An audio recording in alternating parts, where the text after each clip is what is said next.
بسم اللہ الرحمن الرحیم والصلاة والسلام علی رسولہ الکریم وعلی آلہ وصحبہ اجمعین۔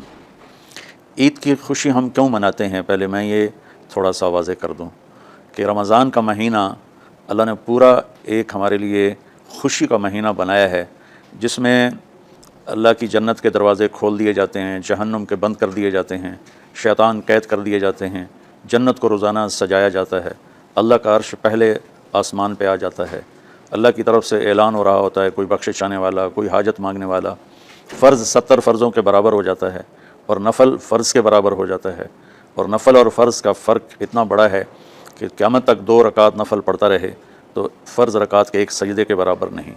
اور اس میں جو مر جاتے ہیں اہل ایمان، ان کا حساب نہیں ہوتا، ان کو قبر میں منکر نکیر نہیں آتے، اللہ تعالیٰ ان کو معاف فرما دیتا ہے۔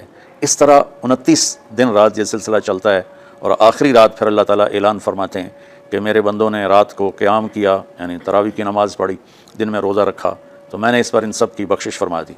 تو اس خوشی میں پھر ہم سب مل کر اللہ کی بارگاہ میں شکرانے کے مل کر 2 نفل ادا کرتے ہیں اور اللہ کا شکر ادا کرتے ہیں کہ یا اللہ تیرا شکر ہے، تو نے ہمارے گناہوں کو معاف فرمایا، جہنم کو ہم پہ حرام کیا، جنت کو ہم پہ واجب کیا۔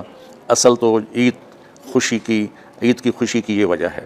باقی جو اداسیاں ہیں، ڈپریشنیں ہیں، اس کی وجہ آپس کی محبتوں کا کم ہو جانا ہے، اور دنیا کی ایسی دوڑ جس نے اپنے آپ کو بھی بھلا دیا ہے، اور آپس کی نفرتیں ہیں اور آپس کے بغض حسد ہیں، ان منفی جذبوں نے ہماری خوشیوں کو دھندلا دیا ہے، ورنہ رمضان کا ہر لمحہ خوشی کے لیے ہے اور عید اس کی پیک ہے، اور پوری زندگی اللہ راضی ہو رہا ہو تو خوشی ہی خوشی ہے۔ ہمیں اپنے ملک سے، اپنی نسل سے آپس کی نفرتیں، حسد، بغض یہ مٹانے ہوں گے، تب جا کر ہمیں حقیقی خوشیاں حاصل ہوں گی۔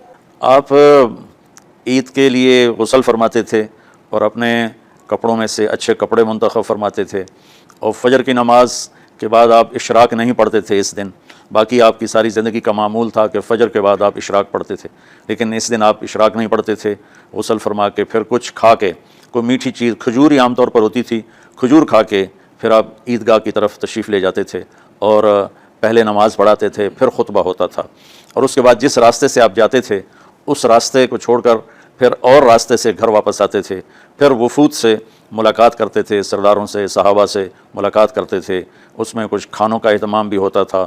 اس طرح ایک عام روٹین کی عید ہوتی تھی آپ کی، ملاقاتیں کرنا، کھانوں میں جانا اور اچھے کپڑے پہننا، سب کو خوشی سے ملنا، یہ عید الفطر پر آپ کا یہ معمول تھا۔ اسلام جاوید بھائی 2 چیزوں کا مجموعہ ہے، ایک اللہ کا حق ہے جو عبادات کی شکل میں ہے، اور ایک اللہ کے بندوں کا حق ہے جو اخلاقیات اور معاملات اور معاشرت کی شکل میں ہے۔ یہ دونوں کمپلسری پیپر ہیں، دونوں لازمی پیپر ہیں، ان دونوں میں پاس ہونا ضروری ہے۔ میری نماز اچھی ہے لیکن میری دکان پہ جھوٹ ہے، تو نماز اس جھوٹ کی کمی کو پورا نہیں کر سکے گی۔ میری دکان پہ سچ ہے لیکن میں نماز نہیں پڑھتا، تو میرا یہ سچ بولنا میرے نماز کی کمی کو پورا نہیں کر سکتا۔ اللہ کے نبی نے دنیا سے جاتے ہوئے 2 لفظوں میں سارا دین بتا دیا تھا۔ جب آپ کے جانے کا وقت قریب تھا تو آپ 2 لفظ دہرا رہے تھے، الصلاۃ وما ملکت ایمانکم، میری امت میرے بعد ایک نماز نہ چھوڑنا، اور ایک امت کے غریب مسکین لوگوں سے، نوکر غلاموں سے اچھا سلوک کرنا۔ یہ 2 الگ الگ ڈیمانڈ ہیں، جیسے پانی پینے سے روٹی کی کمی پوری نہیں ہو سکتی اور روٹی کھانے سے پانی کی کمی پوری نہیں ہو سکتی، یہ دونوں الگ چیزیں ہیں۔ اخلاق کو عبادت کی کمی پر نہیں کر سکتی، اور عبادت کی کمی اخلاق کو اور اخلاق کی کمی کو عبادت پورا نہیں کر سکتی۔ ان دونوں چیزوں میں پاس ہونا ضروری ہے، تب جا کر ایک معتدل معاشرہ وجود میں آتا ہے۔ پوری امت اس چیز کا شکار ہے، چونکہ جب بددیانتی اور جھوٹ اور ظلم عام ہو جاتا ہے تو پھر اس میں پورا معاشرہ ہی گناہ گار اور مجرم بن جاتا ہے، صرف حکمرانوں کی بات نہیں رہتی۔ یہ تو ایک سوال کا جواب موسیٰ علیہ السلام کو اللہ نے دیا کہ اللہ تعالیٰ سے انہوں نے پوچھا، یا اللہ جب آپ راضی ہوتے ہیں تو اس کی کیا نشانی ہے؟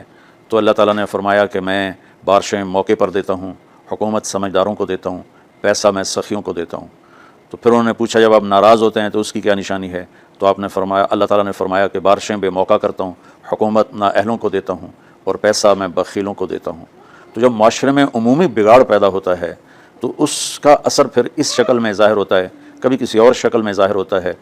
اس چیز کے مجرم نہ صرف حکمران ہیں، نہ صرف بخیل لوگ ہیں، بلکہ تمام طبقات امت کی اجتماعی کوتاہی میں یہ حالات اللہ کی طرف سے پیدا ہوتے ہیں۔ اس میں ہم سارے ہی ایک دوسرے کو مجرم ٹھہرانے کی بجائے اپنے اپنے گریبانوں میں جھانک کر دیکھیں کہ تجھے کیوں فکر ہے اے گل دلے صد چاک بلبل کی، تو اپنے پیرہن کے چاک تو پہلے رفو کر لے، وفی انفسکم افلا تبصرون۔ ہر آدمی اپنے عیب دیکھے، اپنی کمیاں دیکھے اور انہیں دور کرنے کی وہ کوشش کرے، تو پھر ایک خوبصورت معاشرہ تشکیل پا سکتا ہے۔ کہ میں اس عید کے خوشی کے موقع پر اپنی قوم سے ہاتھ جوڑ کے اپیل کروں گا کہ جھوٹ بولنا چھوڑ دیں، دھوکہ دینا چھوڑ دیں اور ظلم کرنا چھوڑ دیں۔ مذہبی نفرت نے ہمیں تباہ کر دیا، سیاسی نفرت نے ہمیں تباہ کر دیا، صوبائی قومی نفرت نے ہمیں تباہ کر دیا، آپس کی رنجشوں کی نفرت نے ہمیں تباہ کر دیا۔ میں ساری قوم کے سامنے جھولی پھیلا کر چاروں صوبوں کے رہنے والوں سے اور ہر مکتب فکر سے متعلق اہل ایمان سے یہ درخواست کرتا ہوں کہ آئیں ہم سچائی کو اپنا ساتھی بنائیں اور دیانتداری سے اپنے آپ کو آراستہ کریں اور انصاف کا ساتھ دیں، نہ ظالم بنیں نہ ظالم کا ساتھ دیں۔ ایک حدیث سنا کے بات ختم کرتے ہیں۔ میرے نبی وضو فرما رہے تھے تو صحابہ آپ کے وضو کا پانی گرنے نہیں دے رہے تھے، نیچے سے لے کر کوئی پی رہا تھا، کوئی منہ پہ مل رہا تھا، تو آپ نے فرمایا ما یحملکم علی ھذا، یہ کیا کر رہے ہو؟ وہ کہنے لگے یا رسول اللہ، اللہ اس کے رسول کی محبت میں کر رہے ہیں۔ تو آپ نے فرمایا میں تمہیں بتاتا ہوں اللہ اس کے رسول سے محبت کرنے والا کون ہوتا ہے۔ فلیصدق الحدیث اذا حدث، اللہ رسول سے محبت کرنے والا وہ ہوتا ہے جو ہمیشہ سچ بولتا ہے۔ فلیؤدی الامانۃ اذا تؤمن، جو ہمیشہ امانت داری سے کام لیتا ہے، کبھی دھوکہ فراڈ نہیں کرتا۔ فلیحسن جوار من جاورہ، اور جو ہمیشہ اپنے پڑوسیوں کے ساتھ اچھا سلوک کرتا ہے، پڑوسی اپنے ہوں، غیر ہوں، مسلم ہوں، نان مسلم ہوں، وہ ان کے ساتھ اچھا سلوک کرتا ہے۔ یہ تین نشانیاں ہیں عشق رسول کی، یہ تین باتیں میری قوم اپنا لے تو یہ اندھیرے اجالوں میں انشاءاللہ تبدیل ہو جائیں گی۔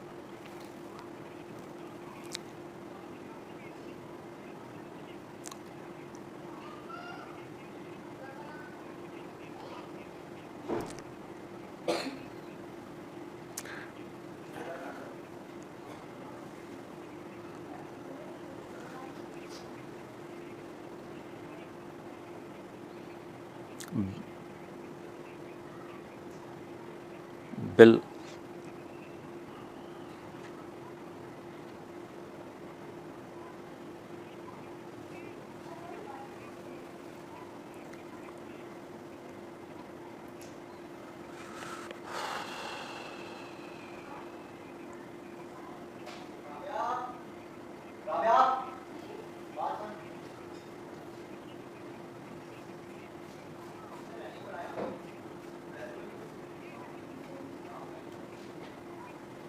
امید تو کبھی چھوڑنی نہیں چاہیے۔